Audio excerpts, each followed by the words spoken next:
Hey everyone, welcome to another Explainer. I am so thrilled you're here because today we are unpacking a historical event that, honestly, completely defies all logic.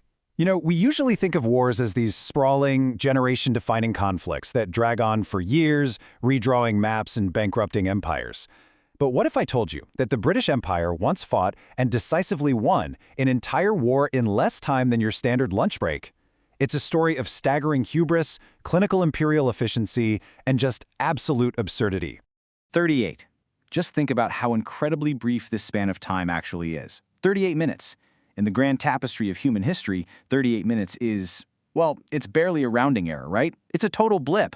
But back in 1896, this exact span of time was literally all it took to start, fight, and completely conclude an international armed conflict. To really put this into perspective, I want to challenge you for a second. What can you actually accomplish in 38 minutes? Think about your typical morning routine. By the time you hit snooze, eventually drag yourself out of bed, brew a pot of coffee, maybe jump in the shower, you've probably already easily burned through 38 minutes. Or think about your daily commute. For a lot of us, 38 minutes just means you're still sitting there stuck in bumper-to-bumper traffic. To put it exactly as our source material notes, this entire war lasted less time than an episode of your favorite sitcom. I mean, you could sit down, turn on the TV, watch a war get declared, the opening shots fired, the decisive battle waged, and the surrender signed, all before the end credits of your show even start rolling. It's almost impossible to wrap your head around, which is exactly why we need to look at how this happened. Section 1. The Scramble and the Sultan. Okay, so to understand the setup here, we gotta rewind a bit to the 1800s. At this time, Africa was essentially a colonial free-for-all, and the British Empire had their sights firmly set on the eastern seaboard, which included the island nation of Zanzibar. Now, Zanzibar had a sultan who was very pro-Britain, which was exactly how the British liked it. But then, this sultan suddenly dies under some highly mysterious and, let's just say, seemingly poisonous circumstances. Before the dust could even settle, his cousin steps up and seizes the throne for himself. And, surprise, surprise, this cousin claimed he had absolutely nothing to do with his predecessor's sudden toxic demise. Well, the British Empire had a really strict policy. Basically, only a ruler with their official stamp of approval could assume the throne in Zanzibar. So they reach out to this new, self-appointed sultan to essentially tell him, hey, you aren't authorized to be here. The new sultan's response? He flat out refused to step down. As our source bluntly summarizes his attitude, he pretty much told the British Empire to go touch sand. Section 2. The ultimatum. So, as you might imagine, the British Empire, at the absolute height of its global power, did not take kindly to being dismissed by a rogue ruler. They didn't want a prolonged diplomatic negotiation. They wanted immediate compliance. So they gave him a simple ultimatum: surrender the throne immediately or get wiped off the map. The Sultan's reaction? Pure, stubborn confidence. He famously balked at the threat, effectively saying, "Ha, you and what army?" Which, okay, technically was a fair question. The British didn't bring an army to Zanzibar. Unfortunately for the Sultan, they brought a navy. And this brilliantly illustrates the sheer absurdity of the tactical mismatch we're looking at here. On side A, we have the Sultan, holed up inside his tough, durable, but ultimately very wooden palace, surrounded by his personal defenders. On side B, parked right out front in the harbor, the British Empire had positioned 4 heavily armed Navy gunships. And, wouldn't you know it, all of their massive cannons were pointed directly at that highly flammable wooden palace. The British drew their line in the sand. They told the Sultan he had until exactly 9 a.m. that morning to relinquish the throne. The clock was ticking. But inside the palace, the Sultan held firm. He was absolutely convinced this was an elaborate bluff.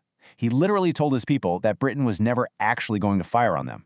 So he let the clock tick right up to the deadline. Section 3. 38 minutes of hell. Okay, let's dive into this timeline. Because this is where a tense standoff turns into an absolute rapid-fire disaster. The 9 a.m. deadline comes and goes. The Sultan hasn't moved.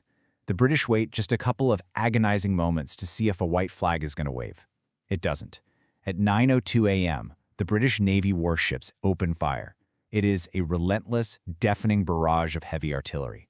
By 9:40 a.m., exactly 38 minutes after the first shot rang out, the British guns fall completely silent. The war is over. So what actually happened in those 38 minutes? Total devastation. When 4 heavily armed military gunships unleash literally everything they have at point-blank range onto a wooden structure, well, the physics are entirely unforgiving. The Sultan's tough palace was reduced to rubble almost instantly.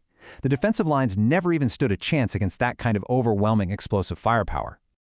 As the walls were literally exploding and crashing down around him, the Sultan suddenly realized his terrible miscalculation. Amidst the smoke and the absolute chaos of the collapsing palace, he actually managed to slip away. He fled the rubble and immediately went into hiding, seeking asylum in a nearby German consulate. With the palace totally destroyed and their leader gone, the remaining defenders completely surrendered. Section 4. The absurd aftermath.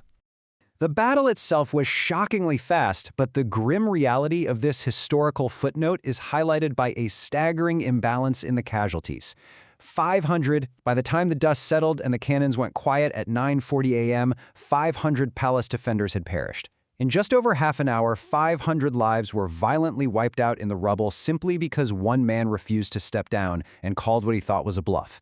And on the other side, a single British sailor was injured. That is it. Just think about that staggering contrast for a second. 500 dead on one side and merely one single injury on the other. It wasn't really a war, was it? It was an execution. It was a brutal, overwhelming display of imperial might, designed specifically to send a message that resistance was entirely futile. And to really drive home the cold, clinical efficiency of the British Empire during this era, just look at the timeline. The old Sultan fled at 9:40 a.m. By that very same afternoon, the British had already assigned a brand new, fully compliant Sultan to the throne. The rebellion was crushed, the palace was destroyed, and the political order was completely restored and restaffed before the sun even went down. All was well, at least as far as the empire was concerned. Which leaves us with this final lingering thought to walk away with today. Is it possible that the most decisive, violent, and regime-changing moment in a nation's history can happen before your morning coffee even has a chance to get cold? The 38-minute war is a bizarre, fascinating, and honestly deeply sobering reminder of how incredibly fast history can pivot when absolute power decides it doesn't have the patience to wait. Thank you so much for joining me for this explainer. Keep asking questions, keep looking at the facts, and I'll catch you next time.